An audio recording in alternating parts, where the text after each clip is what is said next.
flyover বনোৱা যদি কিবা চৰ্চা তেওঁ কৰিলেহেঁতেন ধাম ধুম মানে য'ত ফ্লাইঅভাৰ প্ৰয়োজন নাই তাৰ ওপৰতো কেনেকৈ ফ্লাইঅভাৰ বনাব পাৰে 100 কোটি 200 কোটি এইবোৰ চব কৰি দিলেহেঁতেন কিন্তু য'ত প্ৰকৃত দুখীয়া মহিলাসকলে যে আজি অৰুণোদয় নাপাওঁতে যিখিনি তেওঁলোকৰ মনৰ দুখ ক্ষোভ যি কেলেংকাৰী তলত চলি আছে তাৰ ওপৰত তেওঁলোকৰ কোনো চিন্তা নাই অৰুণোদয়ৰ দৰে আঁচনি মাত্ৰ অসমত চলি আছে সেইটো নহয় ভাৰতৰ বিভিন্ন ৰাজ্যত এই আঁচনি আজি ইমপ্লিমেণ্ট ৰূপায়ণ হৈ আছে সেইকাৰণে ইয়াত যে কিবা পৃথক কাম কৰি আছেতো নহয় কিন্তু বিভিন্ন ৰাজ্যত বিভিন্ন দেশৰ ভিতৰত এনেদৰে মহিলাসকলক মাহে আৰ্থিক অনুদান দিয়া যায় বা সহায় আগবঢ়াই যায় কিন্তু তাত বাৰম্বাৰ তেওঁলোকে অধ্যয়ন কৰে ইভেলুৱেশ্যন কৰে আৰু শুদ্ধ কৰিবলৈ চেষ্টা কৰে বিধানসভাত এটা ৰিপৰ্ট টেবল কৰি ভাবিলে খুব ডাঙৰ কাম কৰি আৰু পিছত নিজে ক'লে যে বিধানসভা নিৰ্বাচন আগত ৬টা জনগোষ্ঠী জনজাতিকৰণ নহয়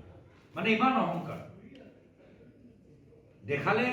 যে বিধানসভাত ৰিপৰ্ট জমা কৰাটো ডাঙৰ কাম কৰিলে আৰু তাৰপিছত ইমান অহংকাৰ যে এতিয়া আমাকে ডিক্টেট কৰিছে জনসাধাৰণ যে কেতিয়া হ'ব কেতিয়া নহ'ব আজি মই কৈছিলোঁ যে এইবাৰ নিৰ্বাচন যথেষ্ট আকৰ্ষণীয় হ'ব এইবাৰ নিৰ্বাচন ৰাইজ বনাম ৰজাৰ মাজত হ'ব অসমৰ জনসাধাৰণ বনাম এই ৰজাৰ মাজত হ'ব অহংকাৰী ৰজাৰ মাজত আৰু মই যথেষ্ট উৎসাহেৰে বাট চাইছোঁ বিভিন্ন ৰাজ্যত আলোচনা এই বিজেপি দলৰ ওচৰত টকা আছে এই বিজেপি দলৰ ওচৰত বহুবল আছে এই বিজেপি দল চৰকাৰী বিষয়াক কেপচাৰ কৰি ইলেকশ্যন কমিশ্যন কেপচাৰ কৰি গোটেই ইলেকশ্যনটো তেওঁলোকে ডকাইতৰ দৰে তেওঁলোকে লৈ যাবলৈ বা জিকিবলৈ সক্ষম হয় নিৰপেক্ষ আমাৰ নিৰ্বাচনী প্ৰক্ৰিয়া নহয়গৈ এইবাৰ অসমৰ জনসাধাৰণে সমগ্ৰ ভাৰতবৰ্ষক দেখাব যে কেনেদৰে যেতিয়া স্বাভিমানী ৰাইজ একগোট হয় তেতিয়া অহংকাৰ বহুবল ধন বলক কেনেদৰে অত্যাচাৰী অপশাসনত কেনেদৰে উফৰাব পাৰে অসমৰ জনসাধাৰণে পৰৱৰ্তী সময়ত সমগ্ৰ ভাৰতৰ মাজত এটা শিক্ষা প্ৰদান কৰিব এটা ধৰণৰ প্ৰচেষ্টা লোৱা হোৱা নাই আমি কথা দিছোঁ আমাৰ চৰকাৰ আহিলে মহিলাসকলে তেওঁলোকে প্ৰত্যেক মাহ সুবিধাখিনি পাই থাকিব কিন্তু এই আঁচনিটো যে ইয়াতে যিবোৰ বেমাৰী সোমাই আছে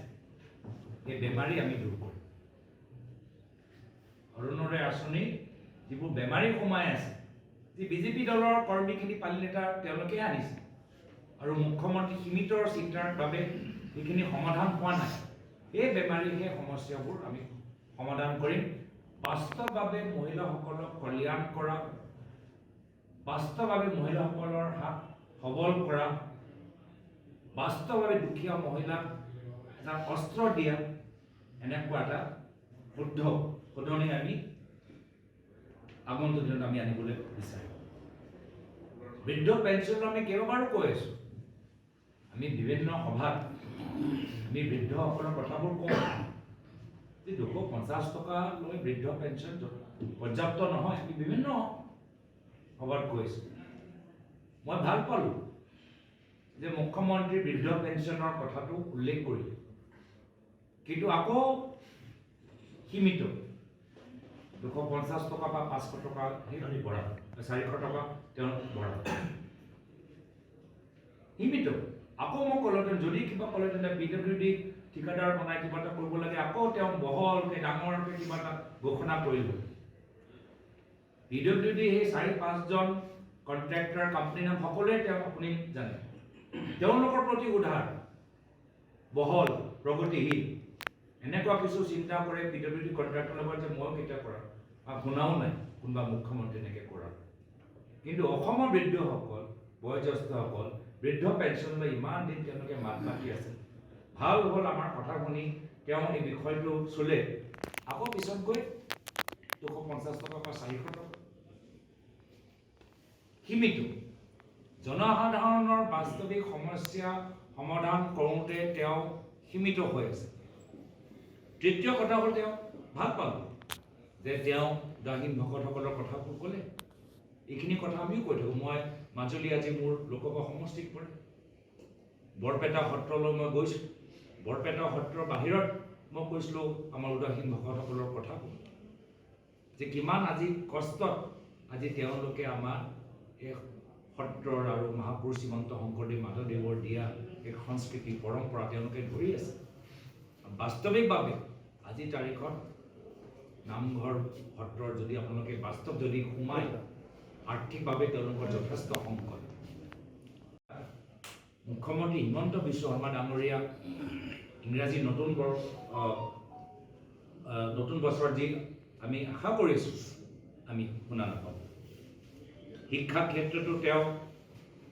দিছে কিছু ছাত্ৰসকলক কিন্তু আজিৰ তাৰিখত উচ্চ শিক্ষাত বাস্তৱিক সমস্যা কি আমি দেখা নাই তেজপুৰ ইউনিভাৰ্চিটিত কি হ'ল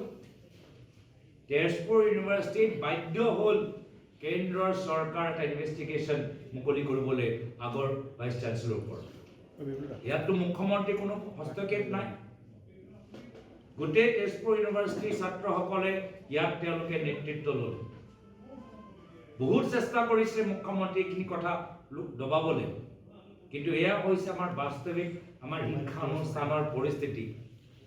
আৰ্থিক কেলেংকাৰী আজি তেজপুৰ ইউনিভাৰ্চিটি ভাইচ চেঞ্চেলৰ ওপৰত আজি এটা ইনভেষ্টিগেশ্যন আৰু সেই ভাইচ চেঞ্চেলৰ আহিলে কেনেকৈ তেজপুৰলৈ আহিলে কেনেকৈ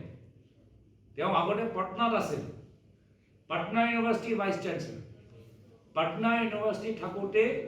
নিজৰ তেওঁলোকৰ NDA চৰকাৰ নীতিশ কুমাৰৰ চৰকাৰ নীতিশ কুমাৰ জানেই JDU দলৰ JDU দলৰ যি দল NDA দলত অংশীদাৰ হিচাপে আছে নিজৰ তেওঁলোকৰ মানে মিত্ৰ দল JDU তেওঁলোকৰ চৰকাৰ থাকোঁতে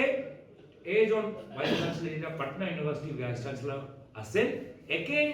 অভিযোগ তেওঁলোকৰ ওপৰত আছে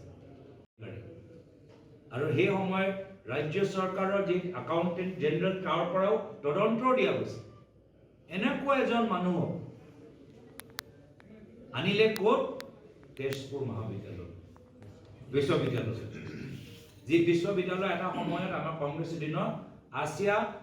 টপ 10 ইউনিভাৰ্চিটি তালিকাৰ ভিতৰত আছে আজি সব ক'ত আছে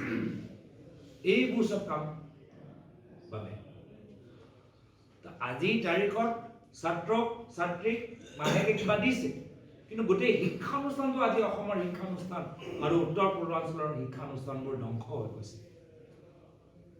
গুৱাহাটী ইউনিভাৰ্চিটি ডিব্ৰুগড় ইউনিভাৰ্চিটি সবতে কিছু কেলেংকাৰী অভিযোগ বাতৰি আমি শুনা পাইছোঁ নৰ্থ ইষ্ট আমাৰ মাত্ৰ অসমৰ ভিতৰত নহয় বেলেগ ৰাজ্যত যাওক শ্বিলঙত নেহু তাতো একে ধৰণৰ তো যেতিয়া আমি শিক্ষানুষ্ঠানবোৰ মাত্ৰ আমাৰ লগত কিছু লগত ভাল হৈ থকা মানুহৰ হাতত আমি এৰি দিছোঁ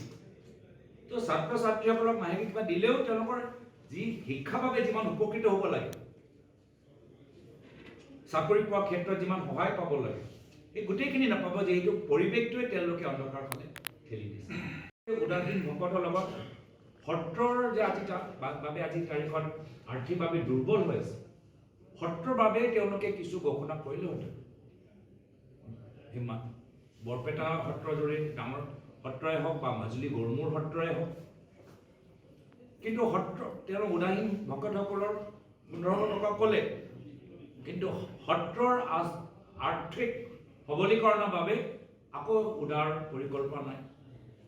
আকৌ বহল পৰিকল্পনা নাই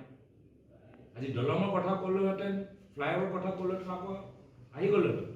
কিন্তু মানৱৰ কথা আমাৰ অসমীয়া সংস্কৃতিৰ কথা সত্ৰৰ আৰ্থিক উন্নয়নৰ কথা তেওঁ আকৌ সীমিত হৈ পৰিলে এইখিনি কাম আমাৰ দিনত হৈছিল আমাৰ দিনত কংগ্ৰেছ চৰকাৰ দিনত আমি বিভিন্ন সত্ৰত আৰ্থিকভাৱে আমি তেওঁলোকক সহায় কৰিছোঁ যি সহায় যোগেদি আজিও বহুত সত্ৰ আজি আৰ্থিকভাৱে কমকৈ হ'লেও কিবা চলিবলৈ এটা সুবিধা পাইছে